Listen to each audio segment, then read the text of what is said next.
الشيطان الرجيم بسم الله الرحمن الرحيم لقد قال الله تبارك وتعالى في القرآن المجيد والفرقان الحميد قل إن كنتم تحبون الله فاتبعوني يحببكم الله وقال تعالى في شان حبيبه ومحبوبه مخبرا وامرا إن الله وملائكته يصلون على النبي يا أيها الذين آمنوا صلوا عليه وسلموا تسليما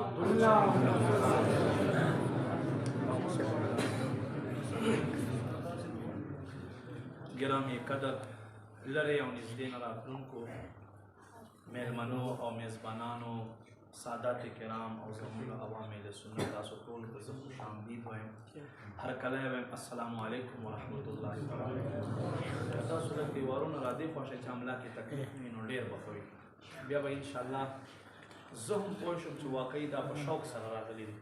داسې ممکن دی چې تاسو قاري صاحب نسترګې نه شي ښه کولی دې له وجې نه راغلي یې، خو که تاسو رانږدې شئ نو زه به پوه شم چې دا په شوق راغلي دي. اورئ چا ملا کې تکلیف بالکل ټیک نه سم دی، خو چا ته تکلیف نشته نو هغه بیا نږدې راشئ. الله مو زر تر زره مدینې منورې ته بوځه. چونکې زه اوس په نږدو له عمرې نه راغلی یم او ما کوم ځایونه چې لیدلي دي الله دې تاسو ته هم وښایي. او زه دا وایم چې چا مکه مکرمه او مدینه منوره نه وي لیدلې هغه هېڅ نه دي لیدلي، هسې عبسه زندګي یې تېره کړې ده. اصل ژوند هلته دی، خو چې علم وي او ورسره ادب او عشق د نبي علیه السلام وي.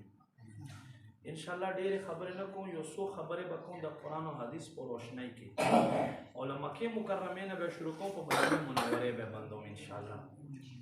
ما عزتمندو مسند امام احمد کې دا حدیث موجود دی. نبی علیہ السلام حج کولو، نبی علیہ السلام یو حج فرمایلی دی او څلورې عمرې فرمایلی دي په ټول عمر کې.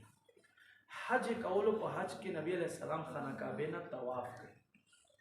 نو دا هم شرعي مسله دی چې صرف حج افراد وال او عمرې وال چې دي دا الته د حج افراد وال او عمرې وال دا الته مقصد دا دی چې لبیک اللهم لبیک ویلی شي، حج کران ول او تمتع ول بنول.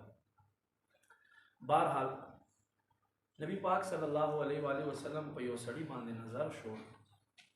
طواف خپلې دعاګانې دي، په چکرو کې خپلې دعاګانې، طواف خپلې دعاګانې دي. څوک درود شریف وایي، زیاتره خلک درود شریف دعا وایي، بهغې نه بعد درود شریف چونکې اوږد سفر اوږد چکر وي. نبی علیه الصلاة والسلام د سړي پسې روان دی، دا مخکې دی دا سړی وایي یا کریمو یا الله، یا کریمو یا الله. نبی پاک صلی الله علیه و آله وسلم هم ورپسې شو او څه ورپسې وایي یا کریمو یا الله، یا کریمو یا الله. توجه مو شته؟ ټولو توجه محبت سره کښېنه، انشاءالله ډېر څه به حاصل کړې. زموږ ټولې خبرې د محبت وي. اوس دی وایي یا کریمو یا الله، یا کریمو یا الله. نبی په زوره سره وایي، نبی علیه السلام هم ورپسې وایي. دومره خیال شو. نو دی وایي ګورې ته خو چې زه څه وایم ته ما پسې وایه، ګورې ما پیروي مه کوه، خپل وایه چې څه وایه. او که نه وي نو د ټولو انبیاو سردار صلی الله علیه و آله وسلم جناب محمد رسول الله صلی الله علیه وسلم ته به دې شکایت وکړم. دا راغلی حج ته دی په محبت کې، خو نبی علیه السلام پیژني نه. نبی علیہ السلام ورته فرمایي ته د مسلمانو نبی پیژنې؟ وایي نه نه یې پیژنم، چونکې ګڼه وه ډېر رش و. نبی پاک صلی الله علیه و آله وسلم ورته وفرمایل وایي د ټولو امامانو د ټولو انبیاو سردار جناب محمد رسول الله وایي ما ته ویلی کېږي. سبحان الله. دلته دا ښکته شو وایي حضور ما معاف که ما ته خو پته نه وه. نبي علیه السلام صحابو سره خپلو امتیانو سره څنګه مینه ده، ستا او ما سره بیا څنګه محبت چې 1400 کاله تېر شو، خو مونږ اوس هم په زړه کې محبت ساتو الحمدلله. نو ما عزتمندو نبي علیه السلام د سره خبرې کې په دې کې جبریل راغی. جبریل سلام راوړو، سلام نه بعد جبریل وایي الله فرمایي چې ای زما محبوبه دا کوم امتي چې تا سره خبرې کوي دته ووایه الله فرمایي چې زه به تا نه حساب او کتاب علمه، حساب به د یو شیز د نه علمه. نو نبی علیه السلام دته وویل الله دا فرمایي وایي ټیک دی ما نه د حساب واخلي خو زه به هم الله نه حساب لرم. الله اکبر. الله نه څوک حساب اخیستی شي؟ نبي علیه السلام ورته فرمایي څنګه به ته حساب لرې؟ الله اکبر. صحابه کوم محبت و څنګه خلک دیدن د سر په سودا کېږي چې سر لرې خاورې به وکړي دیدنونه خو څنګه محبت و. هغه وایي قربان زما رب به مانه زما ګناهونه ماته شماري که نه ماته وایي چې تا دا ګناه کړې تا دا ګناه کړې تا دا ګناه کړې زه به خپل رب ته وایم چې یا ربه ما خو دا ګناهونه کړي نو تا هم دا رحمت پیدا کړی دا رحمت پیدا کړی دا رحمت پیدا کړی نو ته ماته اول دا رحمتونه وشماره چې زما ګناهونه زیات دي که ستا رحمتونه زیات دي. وی نور به څه تپوس دې کوې؟ وایي زه به رب نه دا تپوس کوم چې یا ربه ته ما نه خو حساب هلې ته پروردګار یې خو دا راته ووایه چې تا دا بې حسابه خلک ولې بخلي دي چې بې حسابه دې بخلي دي خو ما هم بې حسابه وبخه. دلته نبی علیه السلام په خندا شو جبریل بیا راغی سلام یې وکړی او وایي قربان یا رسول الله الله فرمایي چې د ستا د غلام ته امتي ته وایي چې بې حسابه و کتاب مې ته هم بخلی. الله دې مونږ هم بې حسابه و کتاب وبخلي. صحابو داسې مینه وه لیدلی یې نه دی طواف کوي وایي نبي علیه السلام ته به دې شکایت وکړم داسې محبت و صحابه کرامو. قرآن کې الله فرمایي قل اے محبوب ورته وفرمایا ان کنتم تحبون الله که تاسو الله سره مینه کوئ فاتبعوني ما تابعداري کوئ یحببکم الله الله به تاسو سره مینه وکړي په هر کار کې زما پسې شئ په هر کار کې. صحابه کرامو څنګه تابعداري وکړي؟ بهقي شریف کې دا حدیث موجود دی. مدینه منورې ته تلاغم په مدینه منوره کې اوس هم د باب السلام باندې چې خلک وردننه کېږي دا غټ ګیټ ته کومو کسان چې حج یا عمرې تلي هغوی به باب السلام لیدلی د باب السلام دروازې له پاسه اوس هم ترکو چونکې دا تعمیر د ترکو دی چې کوم د عربو خپل تعمیر دی هغه شیزونه اوس دوی میټاو کړي دي د ترکو تعمیر مطابق سبا یې تاسو تصویرونو کې کتلی شئ اوس هم دوی له پاسه بله یو روشندان شانتې روشندان پرېښود دروازې له پاسه. دا څه شی دی؟ د دې تاریخ به درته بیانوم. دا باب السلام خواته چې موږ وردننه کېږو دلته د حضرت عباس رضی الله تعالی عنه کور و. حضرت عباس د نبي علیه السلام پوره مبارک کور و. چونکې مسجد نبوي خو په هغې زمانه کې ورکوټې احاطه وه خلک په تله راتله نو حضرت عمر رضی الله تعالی عنه دور مبارک دی.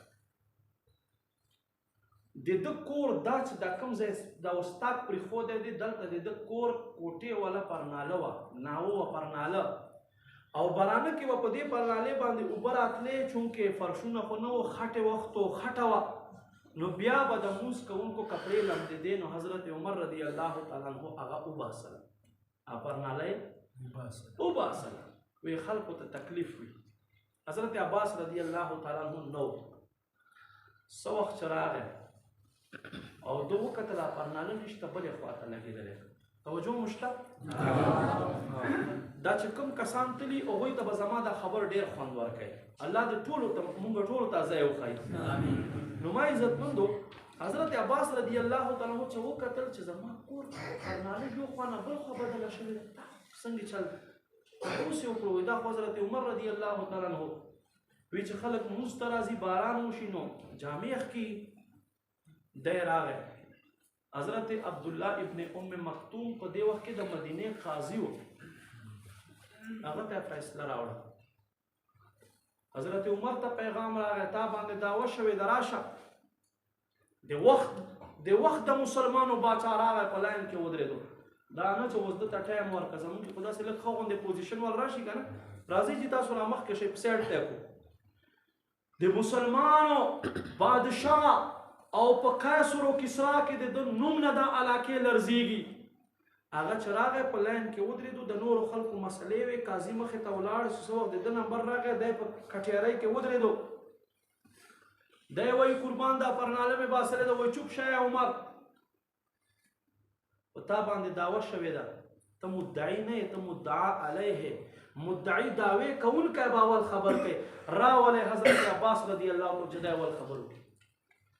حضرت عمر رضی الله تعالی عنہ تاسو څنګه خوښي ودرېدو چې څه وخت پورې زمونږ عمرا په دې حالو اسلام ورځ په ورځ خورېدو شپې هم خورېدو ورځې هم خورېدو چې څه وخت مسلمان ځان ته محدود شو خواهشاتو پسې شو نن هم ټکرې خوري سبا هم ټکرې خوري او لګیا به وي داسې ما عزتمندو حضرت عباس رضی الله تعالی عنہ فرمایي دغسې زما دا پرنالۍ یې باسلې ده زه په پرنالۍ نه یم خفه صرف د یوې خبرې خفه کړی وایي کومې خبرې وایي دې خبرې خفه کړی چې جناب محمد رسول الله صلی الله علیه و آله وسلم ما په دې خپلو اوږو باندې ورخېجوله او دا پرنالۍ په خپلو مبارکو لاسو راته لګولې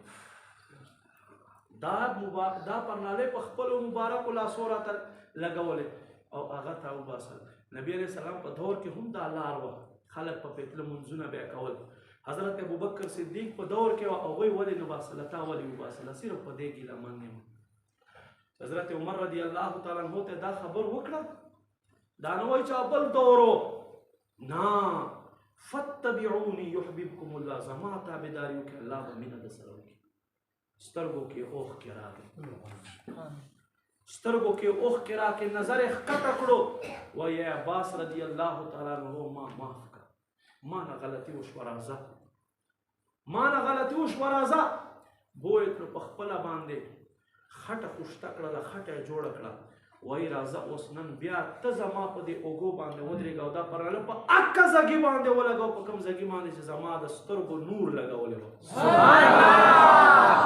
نن هم ترک چونکې عاشقان خلک دي نن هم هغه ځای شته دی اوس هم چې ورشي زما دا خبر یاد کړئ انشاءالله چې کله هم پې باندې ورځئ دا ځای به ووینئ زما دا خبر به تر یاد شي انشاءالله دا د عشق او محبت داستان دی صحابه کرامو مونږ دپاره پرېښودی کله چې الله محبوب خواته سړی ورشي او ودرېږي بیا خدای ذات قسم چې دور تېر شوی دی خو ته به واپس هغه پخواني دور ته راشي هغه پخواني دور ته به راشي چې کوم دور کې نبی پاک صلی الله علیه و آله وسلم امام اهل سنت امام شاه احمد رضا خان رحمت الله علیه څه وخت چې په باب السلام باندې راځنه شو نبی علیه الصلاة والسلام جلوه یې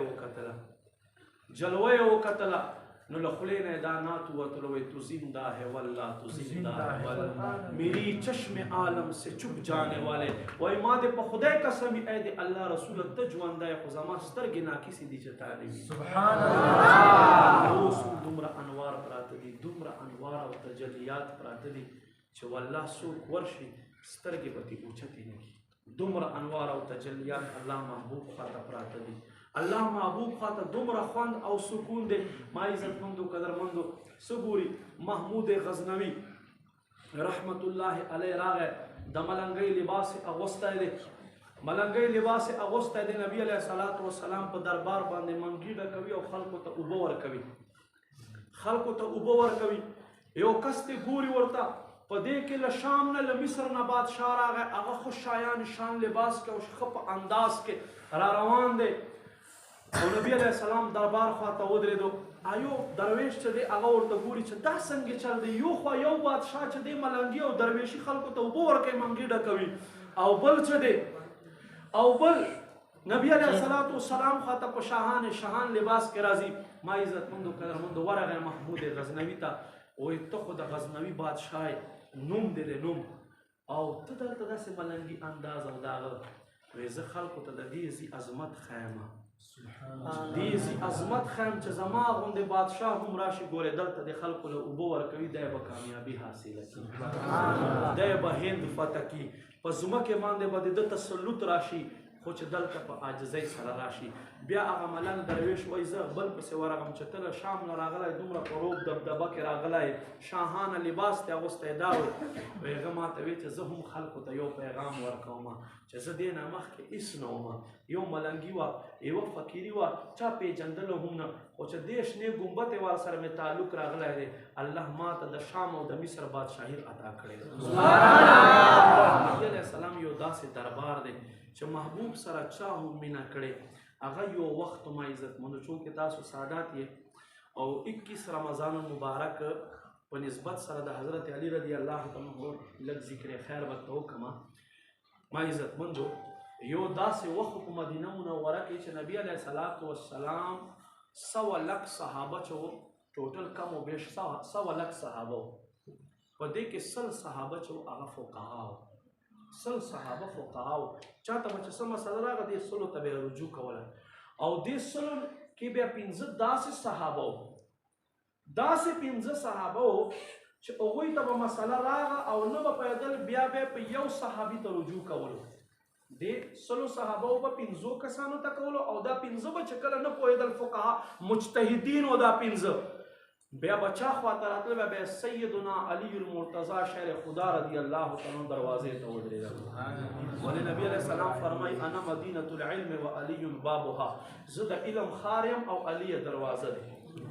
چې تاسو علم حاصلوئ اول به د علی په دروازې باندې راځئ، بیا به تاسو علم حاصلوئ. حضرت علی رضی الله تعالی عنہ هغه عظیمه هستی، ما عزتمندو حدیث شریف درته بیانو، صحاح 6 حدیث ته. حضرت عمر رضی الله تعالی عنہ اجر اسود ته ودرېدو، وایي اجر اسود ما ته ښه پته ده چې ته نه چاته فایده ورکولی شي نه نقصان ورکولی شي، خو دې له جهته دې ښکلم چې رسول الله صلی الله علیه و آله وسلم ښکلا کړی. په دې کې حضرت علی رضی الله تعالی عنہ وروسته راغی او ګوتې ورړې ورته، ای عمر لا تقل هذا، داسې مه وایه چې ته یو کاڼی چاته فایده نشي ورکولی، چاته نقصان نشي ورکولی. په الله ذات مې دې قسم وي، رسول الله صلی الله علیه وسلم نه مې اورېدلي دي دې حجر اسود به په ورځ د محشر سترګې هم وي، خوله به هم وي، چا هم چې په دنیا کې ښکل کړی وي، چا هم چې دې حجر اسود ته سلام کړی وي، د دې ټولو به الله په حضور باندې دا شفاعت او سفارش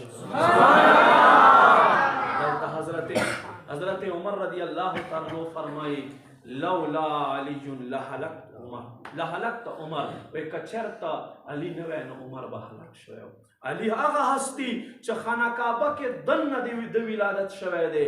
ها علی هغه هستی، نبی علیه السلام فرمای ای علی هر نبی سره یو خلیفه او نائب وي، لکه حضرت موسی سره چې حضرت هارون دی، فرمای ما سره ته، او فرمای ته ما سره داسې لکه حضرت موسی سره حضرت هارون، خو فقط فرق دا دی چې ما نه بعد بل نبی نشته، ما نه بعد بل نبی نشته دی. نبی علیه السلام فرمای من كنت مولاه فعلي مولاه. مونږ ته دا یوه خبر غلطه را زده کړل شوې چې شیعهګان علي کوي. نه مونږ ټول یا علي ولو ګورئ، دا خبر یاد وساتئ، دا خبر یاد وساتئ. ترمذي شریف حدیث ته نبی علیه السلام فرمایي من كنت مولاه، څوک هم چې ما ته خپل سردار وایي.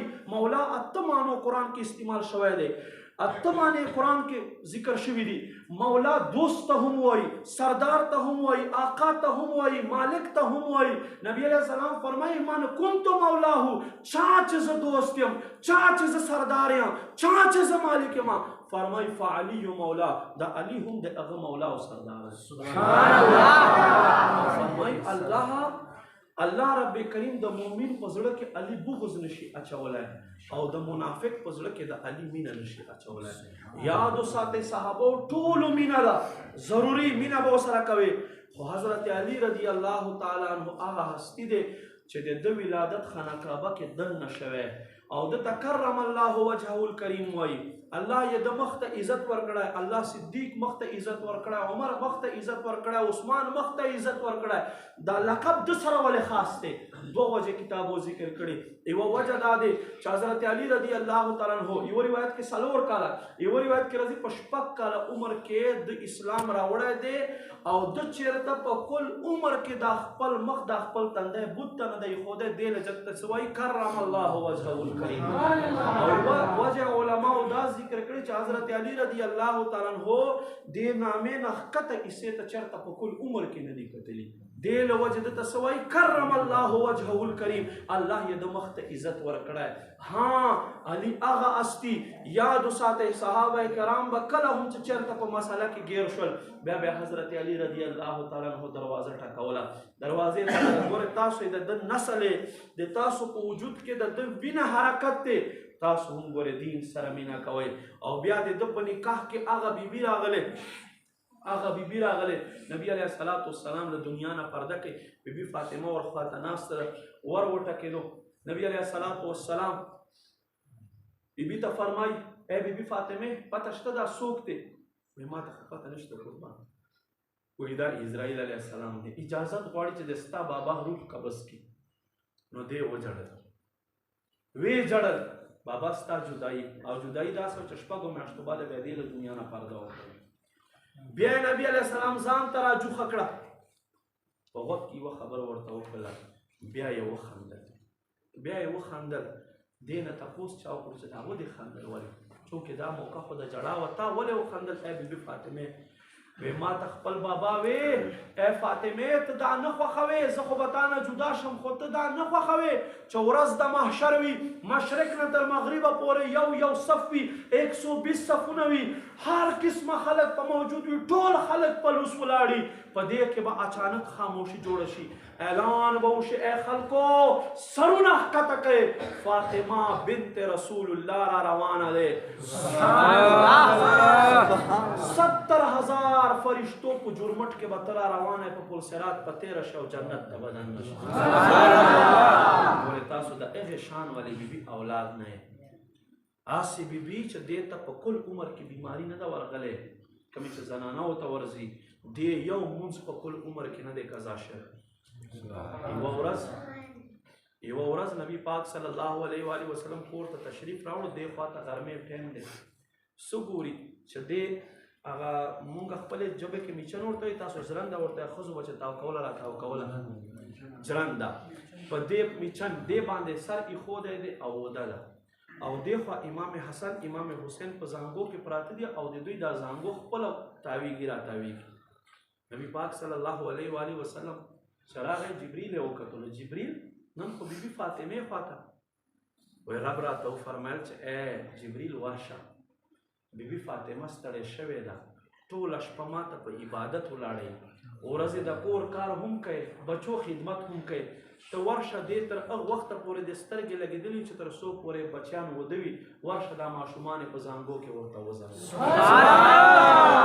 ماشومان یې په زانګو کې ورته وزنګوه ګورې تاسو داسې پاک د نسل نه یې داسې پاک د نسل بیا په کار دی چې مونږ د هغوی په نقش قدم لاړو نبي علیه الصلاة والسلام هغه هستي دومره محبت کړی صرف صحابه سره نه صرف مسلمان سره نه بلکې انسانیت سره نبی علیه السلام داسې محبت کړی حضرت بلال رضی الله عنه فرمایي یوه ورځ په منډه نبی علیه السلام وغوښتلم او ما ته ویل چې ما پسې راځه زه نبی علیه الصلاة والسلام پسې روان شوم نبی علیه الصلاة والسلام سره په لار باندې تلم څه ګوري چې یوه بوډۍ ښځه دی ناسته ده نبی علیه الصلاة والسلام ورته راغی څه دي ابی وایي زه غلامه یم زه مینځه یم شړشم و تیل مې اخیستي وو هغه رانه توی شول لوښی مات شو زه به څه جواب ورکړم خپلې مالکې ته څه جواب به ورکړم حضرت بلال رضی الله عنه فرمایي نبی علیه السلام باندې تادي وه موږ په ډېرې تادي کې د چا سلام هم علیک نه کړو نبی علیه السلام فرمایي ای بلال لاړ شه فلاني ځای کې روپۍ پرتې دي په منډه باندې راوړه چې ما ورته راواخیستې نبی پاک صلی الله علیه وسلم د مدینې منورې په بازار کې سودا کول سنت دی الله دې تاسو ته هم سودا کول در نصیب کړي مدینې منورې بازار کې سودا کول یو بیل خوند دی هغه وخت په تر یاد شي چې ته عربو سره عربي وایې چې څنګه به نبي علیه السلام په دې کوڅو کې تلو او سودا به یې کوله بهرحال ما عزتمندو نبي علیه الصلاة والسلام تیل ورته واخیستو ورې کړو بس تا کار وشو دی بیا هم نه ځي خفه دی وایي اوس ولې نه ځې ولې خفه یې وایي ټیم را باندې ناوخت شوی دی چې ورشم سپین ساری یم بوډه یم خدای به مې وهي دا ډېره ظالمه ښځه ده وایي ښه راځه ستا خوښه نه ده چې زه ستا سفارشي شم وایي بالکل مې خوښه الله دا والضحا چهرې ول محبوب په مدینې منورې کوڅه کې روان دی په لارو کې ځي یو کور ته یې ودرولو وایي دا کور یې نبي علیه الصلاة والسلام دروازه وټکوله حضرت بلال دا خبر کوي دروازه یې وټکوله چې دروازه یې وټکوله ما عزتمندو قدرمندو یو سایډ ته ودرېدو سر یې ښکته کړو په دې کې یوه زنانه راووتله څوک یې څه وایي وایي زه راغلی یم دې زنانه نه تیل توی شوي وو او بې ناوخت شوی دی د دې سفارشي راغلی یم ته دا یې معاف کړه دې ته سمه وایه هغې ښځې چې وکتلو دا ښایسته ځواني او دا ښکلی صورت چې په ژوند کې داسې ښکلی صورت نه دی لیدلی وایي بس چې ته سره راغلی بس دا ښځه ما معاف کړې ده کور ته یې رادننه کړه نبي علیه السلام روان شو هغې ښځې نه تپوس کړي دا څوک وو وایي والله که ته خبره یم ما پیله ځل وکتلو مدینه منوره کې ما پیله ځل وکتلو نه مې د مخکې چېرته کتلی خو دومره خبره یم چې خلک دلته محمد رسول الله وایي راځه ته خو یې زما نوکری خو په دې کې به تا نه تپوس کوم تا خوښه نه ده چې د ده کلمه ووایو او د ده غلامانو کې ځان سبحان الله نبي علیه السلام ته راغی او کلمه یې وویله. ما عزتمنو نبي علیه السلام د هر چا خیال ساتلی دی، هر چا خیال ساتلی دی. نو نن موږ ته پکار دی چې موږ د نبي علیه السلام دا دین رټین کړو. فتبعوني زما تابعداري پسې لاړ شئ. ګورئ نن سبا دې منبر نه دې محراب نه غلطې خبرې خلکو ته کېږي.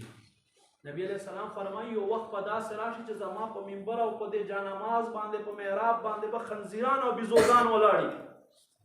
هغه وخت دی زه نبی علیہ السلام نه منم، ځکه منم چې الله ویلی دي. دا الله چا درته ښودلی دی؟ الله چا درته وښودلو؟ عربو کې ډېر ښه خلک تېر دي. زه د مسلمان هم نه علمه، خو صرف او صرف خپل ځان پوه کولو دپاره ته چې ځان پوه کوي. عربو کې ډېر ښه خلک تېر دي. زه عبدالله نه منم، عبدالمطلب نه منم، آمینه نه منم. ولې به نه منې؟ الله حکم دی، الله رسول حکم دی چې تاسو ما آل سره محبت وکړئ. قرآن وایي قل لا اسألکم علیه اجرا الا مودة فی القربى. ای محبوب دې خلکو ته ووایه چې زه په قرآن تاسو نه اجرت دیاړي نه غواړم، خو یو شی نه غواړم زما نسل سره زما اصل سره تاسو به مینه او محبت کوئ. په تاسو باندې لازم دی. ته به هغه مسلمانېږې چې ته نبي علیه السلام مور او پلار منې، او مور او پلار به څنګه نه منې؟ ګورې زمونږ فقه کتاب دی فتاوی شامی کې لیکلی دي چې په کوم ځګي باندې ستا او زما محبوب تشریف فرما دی د فرشتو اسمانو نه بره د خانه کعبې له پاسه بیت معمور د فرشتې طواف ته کوي. فرمایي د نبی علیه السلام په کومه خاوره باندې جسد اطهر پروت دی، دا خاوره له بیت معمور نه هم غوره دی. ای مسلمانان چې کومه زنانه په دا خاوره کې ځان نشته چې دا غوره کېدی شي، چې په کومه خېټه کې نبی علیه السلام 9 میاشتې پرورش کړی وي، هغه به څنګه بهترینه مور وي؟ هغه به څنګه بهترینه مور وي؟ هغې ته به الله کوم شان او مقام ورکړی. یاد وساتئ دا زه صرف په چا باندې تنقید نه کوم، صرف دا درته وایم قرآن به هم وایي. حضرت علی رضی الله تعالی ذکر مې کوله، بیا کې ته پرې تاویږم. حضرت علی رضی الله تعالی عنہ حضرت علی رضی الله تعالی عنہ نبی علیہ السلام فرمایي ای علی تا ته پته شته بدبخته ترین انسان څوک دی؟ څوک دی؟ هم د علم دروازه دی. وایي قربان یو ما په علم کې شته پیژنې. وایي څوک دی؟ وایي هغه یو سړی چې حضرت صالح علیه السلام د اوښې خپې کټ کړې، دا بدبخته ترین انسان دی. وایي بالکل. وایي بل زه درته وښیم؟ وایي وښایه قربان. وایي هغه انسان بدترین انسان دی ای علی چې کوم انسان تا شهید کوي. حضرت علی رضی الله تعالی عنہ چې چا شهید کو هغه نوم عبدالرحمن ابن ملجم، دا قاری قرآن و قرآن به وي او داسې ښایسته قرآن به لوستو چې خلک به ورته راغونډ شول. حضرت عباس رضی الله تعالی فرمایي چې موږ ورمنډه کړه او راومنیولو. په دې وخت کې هم د قرآن وي، په دې وخت کې هم قرآن وي. وایي ژبه مو ته کټ کړه چې دې مردارې ژبې باندې الله کلام مه وایه، خلک ګمراه کیا لګیایي. ته حضرت علی رضی الله تعالی عنہ اصلي قاتل او ته قرآن وایي په ژبه باندې. یاد وساتئ داسې خلک مخکې تېر شوي دي، تاریخ وګورئ چې هم بیا قرآن وي او سره بیا صحابه شهادت کولو. هغه هم قرآن ویونکي چې حضرت عثمان غني رضی الله تعالی عنہ قرآن ته ناست تلاوت کوي، په مخ باندې وار وکړي د وینې په قرآن باندې ولګي. او خلکو هم قرآن وایي. قرآن به ډېر خلک وایي، نه به په ګیرې خطا کېږي، نه به په پټکي خطا کېږي. په اخ سړي باندې دین راوړه، اخ سړي په دین باندې ځه، اخ عالم خبرې پسې ځه چې اول دی خو شریعت برابر وي که نه، چې دی د اوښو سوداګر په شان ښکاري، چې دی ځان نشي برابرولی. به تا ته څه وښایي؟ زما نبي علیه السلام ټول عمر زلفې ساتلي، زما نبي علیه السلام پټکای ټول عمر ساتلی. دا سنت متواتره دی، سنت متواتره دی. نبی علیہ السلام ہمیشہ پٹکا استعمال کړی دی، ہمیشہ نبی علیہ السلام استعمال کړی دی. اوس په نن سبا ورځ ما څوک د جالیو په ټوپیو کې، څوک په څه صورت کې، څوک په څه صورت کې، چا به چترالۍ ټوپۍ په سر وي، دین خلکو ته بیانوي. یاد وساتئ دا ګمراه خلک دي، دا بې دینه خلک دي، دا فاسق خلک دي چې یو سړی نبی علیه السلام زندگی شانتې خپله زندگی نشي جوړولی. باطن جوړونکی الله دی، ظاهر خو تا ما جوړولی شو که نه؟ چې ته د نبي علیه السلام ظاهر په شان ظاهر نشې جوړولی، والله چې ته باطن هم نشې جوړولی. اول به ظاهر جوړه بیا به باطن جوړوي. هر یو شیز یونیفارم د سکول یونیفارم دی، تر دې پورې چې ټي ایم ای والو یونیفارم دی، د هر شیز یونیفارم دی. بیا که نشته به د ستا دین ټیکدارانو نشته، علماو نشته، علماو ته نبي علیه السلام یو یونیفارم ورکړی دی. څه شی دی؟ یوه قبضه ګیره دا واجب دی، یوه قبضه ګیره واجب دی چې یوې قبضې نه ګیره کمه وي کټ کوي مونځ پسې مکروه تحریمي د امام اهل سنت فرمایي، مونځ پسې مکروه تحریمي د دوباره بیا راګرځوي، ولې چې دا دین پورې ټوکې کوي. یو قبضه یو موټه ګیره ساتل دا واجب دي، او په سر باندې پګړۍ ساتل سنت متواتره دی. زه وایم چا پلار به هم یو حدیث ماته ثابت نه کړي چې نبي علیه السلام په ټوپۍ کې جمع ورکړي، ثابت دی ګیره یو حدیث په څوک ثابت نه کړي چې نبي علیه السلام په ټوپۍ کې جمع ورکړي. بیا ته څنګه ورکړي؟ دا هر یو شیز یو یونیفارم دی، هر یو شیز یو طریقه کار دی. بیا که نشته بیا د ستا نشته په منبر رسول باندې ته ولاړې، قواعدو نه نه خبر، اصولو نه نه خبر، د دین احکامو نه نه خبر، بس لګیاې او دین پسې علماو پسې خبرې کوي.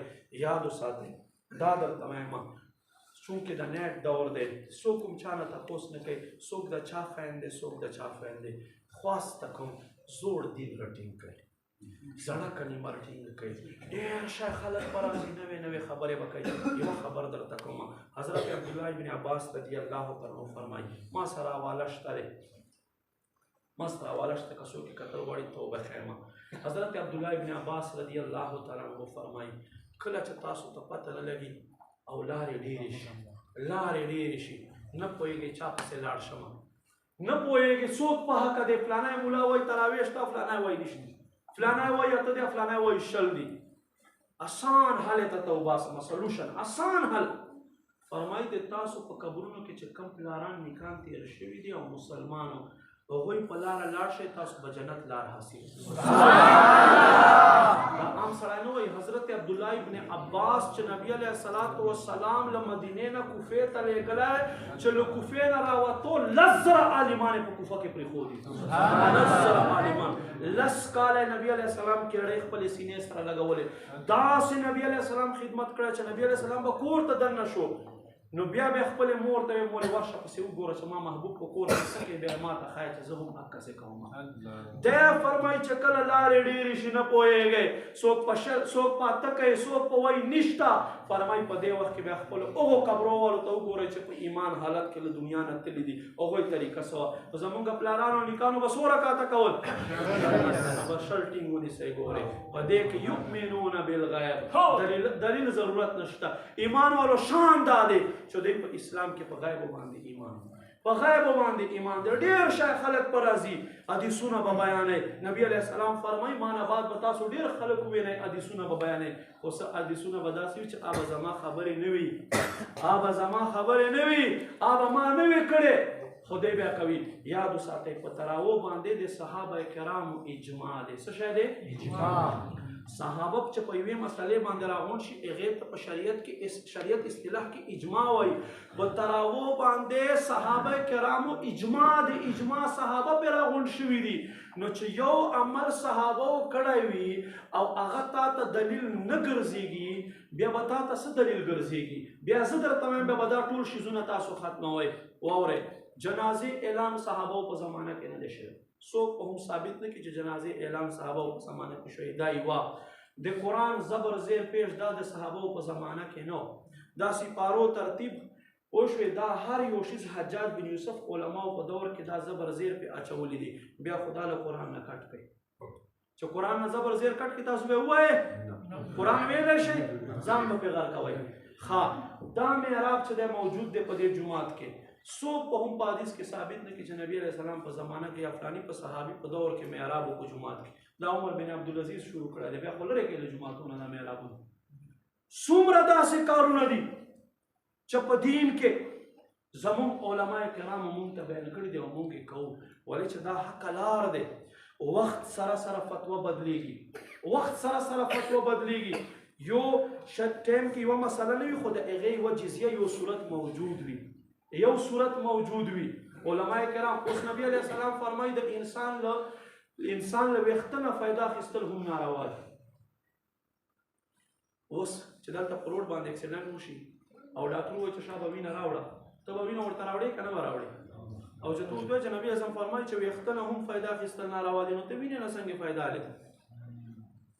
نو دلته به د ستا دین څوک ومني؟ دلته د والله که دا ډاکټر د ستا دین ومني، دا څنګه دین دی؟ او باندې نبی علیه السلام فرمایل چې انسان ویښته نه هم فایده اخیستل ناروا دي. علما فرمایي ټیک دی که نه، له ویښته نه فایده نه لو، نور انسان له بدن نه به فایده لري. ویښته نه لو، ویښته نه نبی علیه السلام منع کړې ده او نور له بدن نه فایده لري. نو بس ټیک ته علماو فتوا ورکړه. اوس قرآن او حدیث کې ما یو غیر مکلف سره باس راغی، ما ته وایي تاسو امام پسې ولې ځئ؟ ما امام پسې دې لجه ته زه زه له تا نه تپوس کوم، مل په قرآن او حدیث کې ته ما ته د بنګو ذکر وښایې، او مې ته ورشه خپل مولا نه تپوس وکړه چې دا بنګ یې حرامې دي که حلالې دي څکلی؟ وایي دا خو حرامې دي. تاسو په حدیثو پسې ځای راته وښایه که نه، یو حدیث راته وښایه چې په یو حدیث کې ذکر وي چې بنګ صرف ټکی په عربۍ کې راته وښایه. ما بیا دې منم.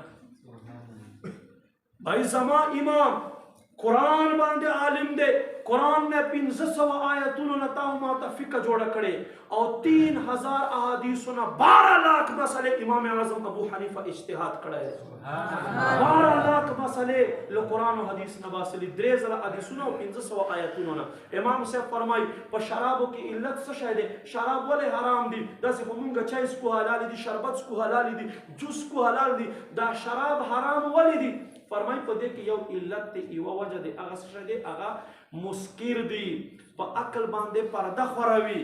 نو وی فرمایل دا دې له وجې نه حرام دي. نو امام صاحب یوه خلاصه نتیجه یې راوباسله، کل مسکر فهو حرام. هر هغه یو شیز چې دی په عقل باندې پرده راولوي، انسان عقل پټوي، دا حرام. بانګې هم پکې راغی، چرس هم پکې راغی، هر څه پکې شامل شو. نو دا نن سبا موجوده آیس دا به ته له کوم ځای نه لټوي چې دا ولې حرام؟ خو دا یاد وساتئ، همیشه دپاره خپلو علماو سره کښېنئ، مسله دې واورېده. اول خو داسې مسلې اورئ ما، داسې خلکو ته ورځئ ما چې تا په 2 ورځو کې مفتي جوړ کړي، تا په 2 ورځو کې مفتي جوړ کړي. اول خو د تا باندې چې کوم ضروري د مونځ او داسې مسایل دي، عوام دپاره دومره دین نشته چې دوی به خلکو سره بیا جرګې کوي او خلکو سره به نښتي قرآن په آیتونو کې. نه نه نه نه نه، عوام دپاره صرف هغه ضروریات زندگی حاصلول ضروري دي، نور اصل شیز دوی دپاره حلال رزق ګټل دي او شریعت مطابق جون تیرول دي. نور بحث مباحثه دا د علماو کار دی. نن مونږ خلکو څه وکړو؟ هغه علماو کار چې دی عوام ور واخیستل، عوام بحث مباحثې کوي. عوام په یوې معمولي خبره وایي. مخکې ورځو کې ما ته دلته یو کس وایي استاد یو کاري صاحب په تراوو کې سجده تلاوت ونه کړه. اوس څوک وایي ونه شوې، څوک څه وایي، څوک څه وایي، څوک څه وایي. میں تاسو ته د کاری صاحب حکم کس چې ما نه تپوس کولو غږ مې دا الفاظ یا که روژه دی، رمضان میاشت دی، میں د کاری صاحب هغه یوه سجده تلاوت ونه کړه، تاسو ته ښکاري او 30 کلونو راسې ګیره خروي، حرام کار کوي، دا تاته نه ښکاري؟ خفه کېږې ما لکه صفا خبر ته کوم، هسې پوهې دپاره دقسې مې ورته ویل، مې 30 کلونو راسې ته ګیره خروي، تا ته دا نه ښکاري؟ خو هغه کاري صاحب یوه سجده تلاوت خطا شو، غریب ونه کړه، اوس هغه تا ته ښکاري او کشمیر مسله ته جوړه کړې.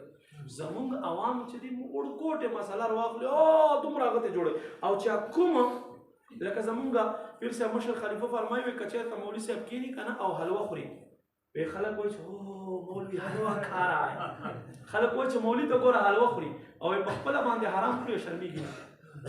مولوي خو حلال خوري که نه حلوه خوري، دی په خپله حرام خوري او په شرمېږي نه. په سود کې لاس خلکو قرضې په ده باندې قرضو کې ډوب وي، خور لورې پرده نشته دی، نه دی به څه شی دین معمولي خبرې نه بده نه، ما عزت مندو خواست تکو منت تکو. دغه بحث مباحثې صرف علماو پورې پرېږدئ. تاسو څه کوئ؟ علماو نه زده کړه کوئ، خپل علماو پسې ځئ، طریقت علماو پسې ځئ، شریعت علماو پسې. داسې به ډېر شی خلک راځي په دین کې به نوې نوې خبرې راوباسي. نبي علیه السلام په دور کې مسلمه کذاب په یمن کې راپورته شو، نبوت اعلان وکړ. نبی علیہ السلام په دور کې حضرت عیسی علیہ السلام نه بعد څومره کسانو د نبوت دعوه کړې ده؟ عیسی علیہ السلام نه بعد نبی علیہ السلام فرمایي ما نه بعد به 10 کسان داسې راځي، مشکات شریف حدیث دی چې دا به د نبوت دعوه کوي، یو به وایي زه نبی یم، بل به وایي زه نبی یم. فرمایي دا به 10 واړه کذاب وي، یو به په دوی کې داسې چا به د خدایي دعوه کوي، یا به دجال. ما عزتمند دا را روان دي خلک، نوې نوې خبرې او نوې نوې کیسې به کوي. په مختلفو صورتونو کې نن انګریز په موږ لګیا دی کوشش کوي دا هم یو کوشش ته چې د منبر محراب نه خلک ګمراه کړي، دا هم یو کوشش دی. او دا یاد وساتئ چې نبی علیه الصلاۃ والسلام محبت نه وي درکې اسې لګیا ہے، نه د منځ الله قبلې، نه د روجې الله قبلې، هیڅ ته الله نه قبلې. شیطان الله ولې ګمراه کړو پته شته؟ آدم علیه السلام ته په سپک نظر سره وکتل. قرآن اوچت کا څومره قومونه چې الله غرق کړي دي په شرک نه دي غرق کړي. زه برملا وایم شرک اوس هم خلک کوي. انډیا کې څومره خلک د غوا پیشاب څکي، غوا ته سجدې کوي او بت ته سجدې کوي، کوي که نه کوي؟ نو الله یې ولې نه غرق کوي؟ قوم عاد ولې غرق کړو؟ قوم ثمود ولې غرق کړو؟ اصحاب ایکا، قوم شعیب، قوم لوط، دا الله ولې غرق کړو؟ دا الله په دې خبره باندې غرق کړو چې دوی انبیاء ته لیونی وویل. دوی انبیاء ته خپل شانتي وي، دا خو زموږ شانتي دي، زموږ شانتي دي وي. الله وی ښه چې تاسو شانتي زما عذاب ته بیا ځان ټینګ کړئ. نو ما عزتمندو الله په شرک څوک نه غرق کوي. هغه خو مبرا منزه ذات ته کتا ما عبادت وکړو کنه کو د پروا نشته، صمد ذات بے پروا دی. که ضرورت دی که حاجت ته ستا او ماته دی، الله حاجت نه پاک دی. هغه ته خدا سے فرشتے عربا او په تعداد کې پیدا کړی دي چې پیدا کړی دي زراو کروڑاو کالونه وشول. سب فرشتے په قیام ولاړ دي، سب په رکوع کې دي، سب په سجده کې دي، سب په جلسه کې دي، الله عبادت کې لګیا دی. ستا او ما خو پته نه چې اودس کوي او کنه چې موږ کوو. ستا او ما عبادت ضرورت فقط ادب غواړي. الله څه شی غواړي؟ ادب غواړي. تفسیر روح البیان لیکلی دي کله چې شیطان مرګ وخت راشي بیا به الله ورته فرمایي اسرائیل علیه السلام تروی نیسه دا بدبخت عزازیل. اسرائیل علیه السلام به د پسې منډه کړي. اسرائیل علیه السلام به یا رب دا بدبخت زما په کابو کې نه راسي، دومره طاقت لري وابي دی، دومره طاقت لري.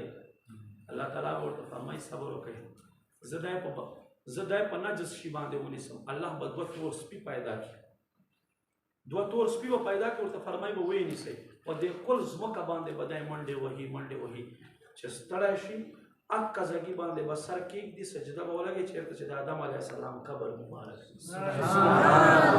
الله به فرمایي په ژوندانه دې نه منلو، په مرګ مې در باندې ومنلو. سجده دې ورته وکړله که نه دې وکړله؟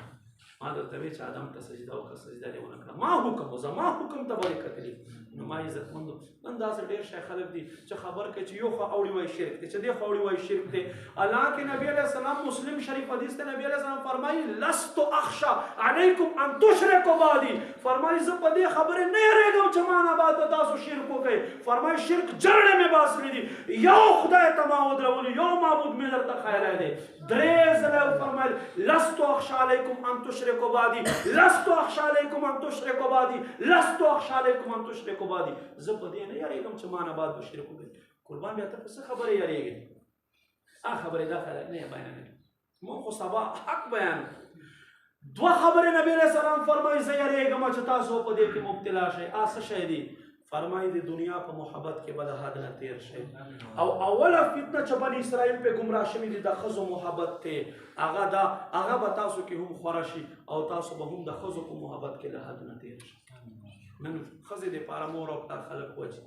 نبی رسول صلی الله علیه وسلم خدا شیز خلق نه خای، دنیا محبت خلق نه خای، بس صرف چې یو خبره وای شرک ته بل خو الله دې نبی صلی فرمایي زه په دې نه یېرېږم، تاسو ته یو خدای خیر دی. مونږ دا ایمان دی واجب الوجود عدم محال دی، الله وحده لا شریک واجب الوجود عدم محال دی. مونږ په ذات باندې ایمان دی او الله مو دې په دې ایمان باندې قائم او دائم وساتي. زه تاسو ته خاص کوم که تاسو دا غواړئ چې زمونږ را روان نسل په دغه عقیدې پاتې شي او خپلو مشرانو پسې کنځلې نه کوي. که نشته دي داسې خلک چې پیر بابا پسې غږېدا کوي، اخون درویزه بابا پسې غږېدا کوي، غلط الفاظ استعمالوي. انسانان دي تېر شوي وي په خدای باندې په دې علاقه باندې چې څومره دا مسلمان پراته دي. شهید بابا رحمت الله علیه برکات دي، څو ځله جهادونه کړي دي. یعنې دلته صحابه خو نه دي راغلي، دلته دې خلکو جهادونه کړي، ایمان راوړی. نن چې دا ته خدای وایي یا الله یا الله وایي دا د شهید بابا برکت دی، دا د پیر بابا برکت دی، دا د اخون درویزه بابا برکت دی. اصل اسمان نه یې طرف پرېوتی مسلمان شوی. کنې دې خلک الله ته الله یې نه پېژندلو، بت ته به په سجده باندې پراته. بهرحال ما عزتمندو څه شی خپل جان او مال دین ته ورکړئ، خپل اولاد دین ته ورکړئ. زمونږ سنیانو مدرسې دي په بحرین کې، زمونږ دعوت اسلامي هم مدرسه شته، زمونږ نور سنیانو هم مدرسې شته په مدین کې هم. دا غلام چې دی دا به یوه ورځ دین زده کړي، بیا به تاسو ته د خپل پلار نیکه دین ښایي، د پلار نیکه دین به درته ښایي. کنې والله داسې فتنې را روانې دي. نبی علیه السلام فرمایي یو سړی به قبر خواته تېرېږي ورته وبدرېږي، دومره به دی په دې ځمکې تنګ شوی، دومره. نن سبا داسې یو وخت دی د هغه وال یوسف جان والا ویډیو مې کتله، یو کس ورته وجاړي وایي چې خودکشي کوو الله ته مجرم یو، چې خودکشي کوو الله ته مجرم یو، او دې خوا چې ډاکې وهو بیا حکومت ته مجرمان دي. نه پوهېږو چې ډاکې وکړو که خودکشي وکړو، ځان باندې حیران. نن داسې یو حالات راغلي دي، الله دې معافي وکړي. داسې حالات راغلي. نبي علیه السلام فرمایي یو سړی به تېرېږي قبرستان سره، قبر خواته به ودرېږي، دومره به تنګ شوی دا خلک خودکشیانې ولې کوي؟ فرمایي دومره به تنګ شوی دی قبر ته به مخاطب شي، وایي به ای قبر والا ای کاش چې نن تا په ځای زه دلته پروت وی، په دې ځمکې په دې ملا باندې به دومره تنګ شوی او خېټه به دی غواړي چې نن زه دې قبر کې وی پروت وی. دا نن سبا حالات دي، فتنې دي. خپل اولاد مدارسو ته ورکړئ، دین ته خپل اولاد ورکړئ، عالمان جوړ کړئ. کم از کم کور کې یو عالم حافظ پکار دی. ان شاء الله بیا به د عقیده مضبوطه دا وګورئ. مخکې به د کوم ځینه کاریان راتلل، اوس دا تاسو ته کور کې کسان الله تعالی پیدا کړل، بس د چا ضرورت نشته، بس راشي او ختم. دا اسانه شوه که ګرانه شوه؟ بیا فضیلت یې څومره، فضیلت یې څومره دی. نبی علیه السلام فرمایي په ورځ د قیامت په یو ښځه او سړی را رواني په جنتي سورلۍ باندې میدان محشر خلک ورته حیران چې یا رب دا د کوم نبي مور او پلار دي؟ حیران به شي ورته، اواز به وشي دا د یو نبي مور او پلار نه دي، دا د جناب محمد رسول الله صلی الله علیه و آله وسلم اوغ امتی مور او پلار دي چې په دنیا کې قرآن په خپله زده کړی او خلکو ته ښایي. سبحان الله. چې قرآن زده کړي، قرآن سره محبت حاصل کړي. نو ما عزتمندو خپل اولاد ته قرآن وښایئ. زموږ سنیانو په مدرسو کې چې عشق محبت مولوی هرگز نشد مولای رو، دا غلام شمس تبریزی باور مولانا رومی رحمت الله علیه د شمس تبریز صاحب اوس په افغانستان کې مزار دی، المر چراغ کا تکړه ملتان په ځمکه باندې د هغه مرید دی. فرمایي مولوی هرگز نشد مولای رو، فرمایي تر وخت پورې مولوی ما جوړېږه، ځان باندې د مولوی ټکی مه کوه چې تر څو پورې د شمس تبریز غلامي دې نه وي کړې. ولې یک زمانہ صحبت با اولیاء بهتر از 100 سال طاعت بیریا. دی الله والو سره چې یو وخت کېنې دا د 100 کالو عبادت نه غوره خبر دی. ما عزتمندو اخیره خبر کوم، شیخ عبدالقادر جیلانی رحمت الله علیه تهجد مونځ ته پاڅېدلی دی. څه ګوري د مدرسې چټیانې پرتې دي، پخوا خو دا کجورو والے چټیانې به زموږ په علاقه کې اوس هم چېرته کجورې وي، کجورو چټیانې دي غټې غټې چټیانې. غل راغلی دی غلا ته، غل غلا ته راغلی دی، غلا کې د حضور غوث پاک له کور نه چې ویې کتلو چې سړی خو ویښتې په نفل ولاړ دی، د مدرسې هغه چټۍ ته ځان دننه کړو، ځان یې پټ کړو. وله چې سملی به بیا غلا کوم، په دې کې دروازه وټکېده، څوک یې من علی الباب، څوک یې دروازه باندې؟ وایي خضر علیه السلام. وایي خیر شه په دې شپه باندې وایي فلانۍ علاقې قطب د ولایت یوه غټه درجه ده، لکه دلته مثال کے طور پر DSP وي یا SP وي. فلانۍ علاقې قطب وفات شوی دی او سهار کې دونه مخکې قطب په کار دی. وایي توره شپه دی، سهار به خلفا راغواړم، بیا به یو خلیفه در سره ولېږم، هغه به قطب کو دی غېږه. وایي نه اوس په کار دی. وایي ولې؟ وایي په کومې علاقه چې د الله قطب نه وي امکان دی چې الله بیا تباه کړي. قطب په کار دی، اوس قطب راته په کار دی. وایي نور خو څوک نشته، دلته یو غل دی غلا ته راغلی، دا به سره ولېږم. غل راغلی، غلا ته راغلی، حضور غوث پاک چې لاس پې باندې راغی، غله له غلا نه توبه وکړه او د خپلې زمانې قطب وکړه. سبحان الله. معروف کرهي رحمت الله علیه دویم غوث په زمانه تېر شوی دی. ناست په مدرسه کې خضر علیه السلام ورته راغی، ورته وایي مصنف عبدالرزاق چا کتاب لیکلی دی، امام عبدالرزاق صاحب غټ محدث تېر شوی دی، درس ورکوي حدیثو کې، ته ولې نه ورته کښېنې؟ کم عمر هلک دی، 70 کاله عمر هلک دی. وایي زه دلته څه دپاره کښېنم، زه خو نبي علیه السلام نه ډایرکټ حدیثونه اورم، داسې یې اورم. وایي ښه. خضر علیه السلام ورته فرمایي ښه زه تا معلوموم، دا راته ووایه ماشومه چې خضر علیه السلام به اوس چېرته وي. د بره وکتل، وایي په اوو اسمانو کې نشته، بیا یې ښکته وکتل، په اوو ځمکو کې نشته. ما ته دا سړی ښکارېږي چې دا ما مخې ته ولاړ دی خضر علیه السلام.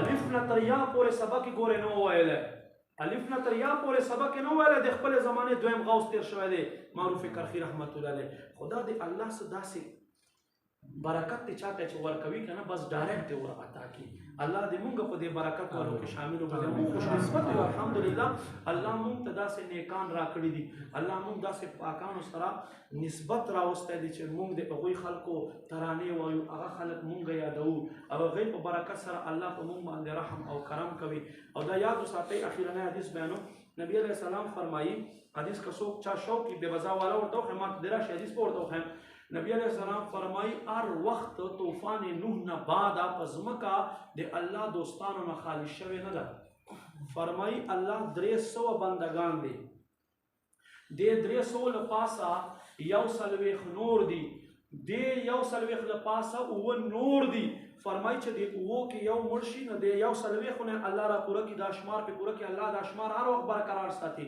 فرمایي چې په دې یو څلوېښتو کم شي الله یې د 300 نه را پوره کړي او چې د 300 نه کم شي الله مخلوق کې یو سړي ته مرتبه ورکړي او دا 300 تعداد پې پوره کړي الله د دې 300 او د دې یو څلوېښت او د دې اوو تعداد همیشه برابر ساتي دا هغه خلک دي چې د دې خلکو په برکت سره الله ځمکې خلکو باندې بارانونه کوي او د دوی په برکت سره الله اولادونه خلکو ته ورکوي مونږه الحمدلله داسې خلکو سره نسبت دی او نبی علیہ السلام فرمایي په فتاوی شامی کې هم دا حدیث ذکر کړی د علامه ابن عابدین فرمایي چې کله تاسو نه څه ورک شي بیا تاسو ځنګل ته وځئ آواز وکئ اعینوني یا عباد الله اے دے اللہ بندگانو ما مدد وکئ اعینونی یا عباد اللہ اے دے اللہ بندگانو ما مدد وکئ اعینونی یا عباد اللہ اے دے اللہ بندگانو ما مدد وکئ فرمائی اللہ نیک بندگان ہر جگہ کی اوسی دستا سکار بہو کی استاسو حاجت کو پورا وګرځي بہرحال ما عزتونو خبرې ډېرې دي مونږ ته پکار دی چې مونږه خپلې مدرسې کامیابي کو دا خپل ماشومانان چې دي مولانا واقف شاه صاحب په لاس باندې ورکوي چې دا مدرسه کې د داخلوي درسي نظامیو کې خپل درسي نظامیو کې او خپل سرکړو شي درود شریف وایي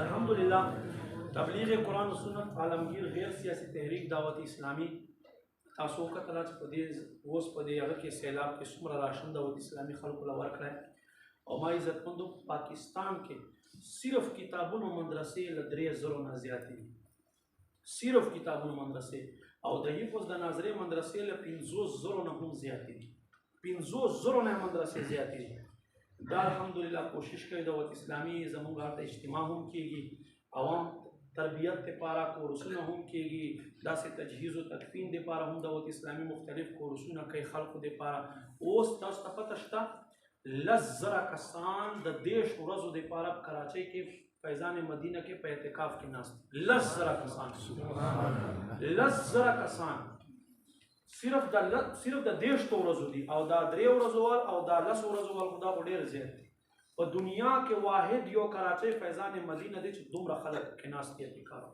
دومره خلک اعتکاف 10 ورځو ته داسې 15 ورځو په حرمین په یمن کې دنیا کې ناست خو د 10 ورځو فقط دومره خلک ناست نو ما عزتمندو دې خلکو سره راغونډ شئ دې خلکو سره ناست وکړئ چې تاسو طریقت وښایي تاسو ته شریعت وښایي او تاسو خپلې چندې خپل مالونه هم دعوت اسلامي ته ورکوئ دا ما خواست دی سره او انشاءالله په اخر کې به دا هلکان دعوت اسلامي دپاره چنده هم کوي تاسو به تعاون سره کوئ که نه انشاءالله او اوس په نعت ووایو انشاءالله به به دعا کوو هغه هم که چې یو نعت ووایو